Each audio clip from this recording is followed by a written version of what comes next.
I'm Jason Stryker with the University Technology Office, and welcome to ASU's annual Information Security Training.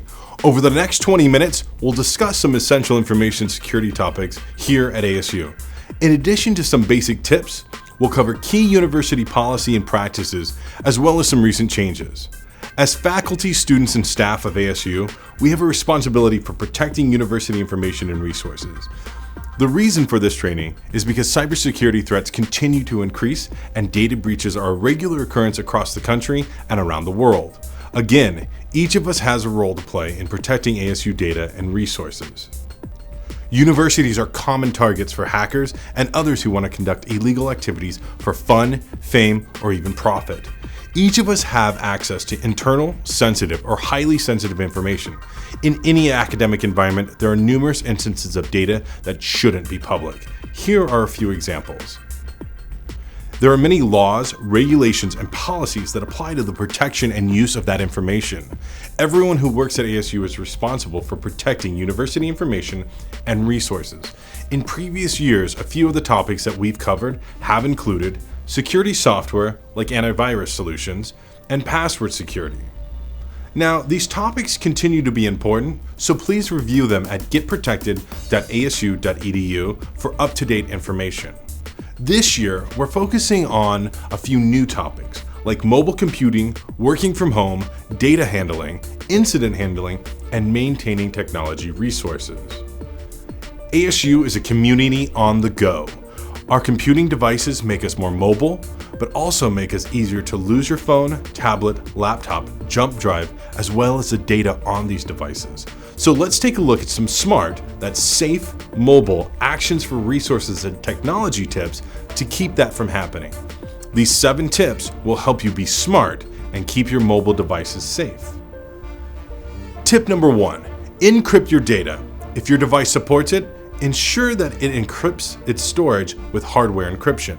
In conjunction with a management service like Find My iPhone, this can allow data to be removed quickly in the event that the device is lost or stolen. Tip number 2, label your device with your name and phone number. This seems pretty easy, but just mark this so where you can be reached to make it easy for that device to be returned to you if it's lost. Tip number 3, configure secure authentication, which is the 3 Ps. That's passcode, PIN, or pattern. Should be used and set on devices to gain access and to use the device. This helps prevent unauthorized individuals from gaining access to your data. Tip number 4, set an idle timeout to automatically lock the device when not in use. And tip number 5, keep all software up to date, including the operating system and installed applications. This helps protect the device from attack and compromise. Tip number 6, enroll in Find My Device. Services such as My iPhone or Android's Wave Secure. These services allow location tracking, remote data recovery, and also data wipe. And lastly, tip number 7, connect securely. Use cellular service or secure Wi-Fi such as the ASU Encrypted. You can learn more about all of these tips at getprotected.asu.edu. Now you have 7 tips to remember. Next, we have some do's and don'ts for your physical devices and locations. Don't leave your laptop unlocked in your cubicle overnight. This is just asking for trouble.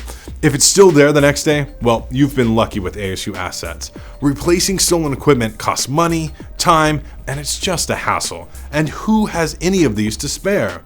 Lock it up to keep it safe. Next, don't allow physical access because this means data access. If the bad guys can access your computer physically, then they might read, change, or even delete sensitive information without authorization. A stolen computer can be replaced, but you can't call back information that has been lost or stolen. So remember this: stop, lock, and then walk. Do be aware of phishing messages. Phishing is an attempt to gather personal information such as credit card numbers, social security information, or a PayPal account, or even just email passwords. What the bad guys will do is use this for identity theft activities. It often involves an email message urging you to update your account information using a very official looking website. Do you telecommute? In our new American university, we have the options to work just about any time and almost any place. If you telecommute or just take work home at night, it's important to ensure your home work computer environment is safe and secure. The Office of Human Resources offers guidelines for telecommuting. All computers, devices that you use to access ASU data or resources need to be secured, no matter whether you use ASU equipment or your own. Your personal computer and other personal equipment you use for ASU business, that includes stipend telephones, should be protected using basic security software. Check out getprotected.asu.edu or consult your department computing support staff for specific software recommendations. Now let's talk about the VPN. The VPN software, for example, which is available on myapps.asu.edu, is licensed for your use on personal computers, and it's required when connecting to ASU's network from off-campus. If you use a wireless network, whether at home or on the road, consider whether the network can be trusted. Make sure your home network is encrypted and requires a password to access. Other security measures may be available to you depending on your hardware. Consult your internet service provider or the manual that came with your modem or router. It's important to note that personal computing equipment used for work may be subject to subpoena and FOIA electronic discovery in the event of legal action by or against the university. Now you have resources around telecommuting and should understand the need to keep university resources safe and secure anywhere. Next, we will explore the data handling policies and procedures. ASU Business requires large amounts of data every day. We classify data into one of 4 categories. That's public, internal, sensitive, and highly sensitive data. ASU's data handling standard describes how to create, access, use, transmit, store, and transport, even destroy the data for each classification, particularly sensitive and highly sensitive data. Departments should have procedures for the handling of this data in accordance with the data handling standard on getprotected.asu.edu. It's important to know what information is sensitive, what information is regulated, and how to handle it. Some regulated information includes personal identifiable information, or PII, such as driver's license and social security numbers. Personal health information also is included in PII, such as insurance transactions and medical records, but this also includes student records, such as grades, transcripts, even schedules. Also, PII is covered under credit card holder data, such as account numbers and even transactions. So let's go over the do's and don'ts of data handling. Do remember to encrypt, backup, and use central network storage for sensitive information. This is critical for regulated data such as PII, social security numbers, and banking information. Because of its importance, much of this data is included in breach notification laws on getprotected.asu.edu. It's often advisable to store data remotely than on your local computer. Options for storing data remotely include ASU servers and third-party cloud providers. Don't send sensitive information through email or submit it to an unsecured website. Delete unneeded sensitive data and just store it securely. Do learn about ASU's data storage guidelines. That may assist in your decision making. Also, your department's desk side support staff can help you find the appropriate storage location just for you. Do consider these items if you store data or information in the cloud. Do you use ASU hosted space or a third party? Will privacy be impacted? Meaning, can anyone get to the data who shouldn't? Are there legal or policy compliance considerations? And what contracts and agreements are in place to ensure that you can get to the data when you need it? There's a helpful checklist in the ASU Data Storage Guideline to help you answer these questions. Our next section is very important. So important, ASU CISO, or Chief Information Security Officer, Tina Thorstensen, will personally walk you through this process. Even with the best processes in place, sometimes things still go wrong. I'm Tina Thorstensen, ASU's Chief Information Security Officer, and my department will help you navigate an incident properly should you encounter one. Be prepared by knowing some of the basic information and refer to our incident handling standard on getprotected.asu.edu for more information. The first step is knowing about a security event and promptly reporting it. Here are a few common examples. You may notice that your computer is responding erratically or more slowly than normal, or you might visit an ASU website that seems to display unusual content, or a staff member may have accidentally emailed a document containing sensitive information to the wrong list of recipients. Or maybe you lose a laptop or tablet or phone that contains sensitive ASU information. These are all examples of issues to report to the Information Security Office. We have a team of individuals across the university to assist in these situations to protect university assets and data. ASU may be required to notify affected individuals in the event of a security breach. You don't have to handle that part alone, and in fact you shouldn't. Just report it to the ASU Help Desk. They're available 24/7, or during business hours, contact my office directly to get things started. If you've witnessed a security event, here's what to do. First, determine whether any sensitive information might have been exposed. Refer to the Data Handling Standard for help with this, and ask the Information Security Office for guidance if you have any questions. Next, report the details. You'll probably want to notify your management as well. If the situation isn't particularly urgent, you can email the Information Security Office at infosec@asu.edu.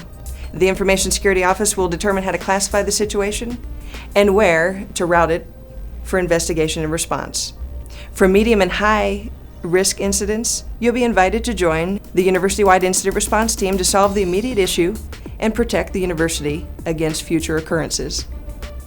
For new faculty and staff, your department's computer support is your first line of support for all of your computing needs. Contact them for access to departmental information storage, applications such as PeopleSoft or other enterprise systems, and other information resources you'll need to do your job. The Information Security Office is here to support you. We are far from the network police. We're advisors and advocates to the university about security best practices. The office informs university policy, makes security recommendations, and educates the community about protecting ASU's resources. As your unit embarks on a new project, my department can be a resource for you. We offer security reviews to assist each department in deploying new business solutions with appropriate security in mind. As you can see, there are many resources available to get the job done while handling the information securely. Thanks, Tina. Now a quick message about phishing. A phishing attack is a message that's designed to trick you into giving away private information. Now, some phishing messages are obvious. You know, the ones that are like, "You've won the Spanish lottery," or "A Nigerian prince needs your help to hide millions of dollars." But others are more subtle and can be very convincing. They may appear to be from your bank or a website you use for shopping and payments, or even a social networking site. Some phishing attempts have even copied ASU's official login page to trick people into entering their passwords on a fake website. Regardless of the impersonated site, the goal is the same. It's to get you to log in and provide sensitive information, download a program, open an attachment, or just do something that supports unethical and illegal activity. This is especially common with banner ads or email messages that tell you a virus has been detected on your computer. They ask you to run a program that will find and delete the virus, but in this case, the program is the virus. Just stick to your own antivirus software running safely on your computer. If you suspect that you've already been caught by a phishing attack, take immediate steps to minimize your potential damage. If you gave someone your email or social networking password, change the password. If you gave your credit card number, call your bank, cancel the card, and get a new one issued. If you gave your social security number or any other personal account information, you may be the victim of identity theft, and you should take appropriate action by visiting ftc.gov. So what do you need to know about ACD 125?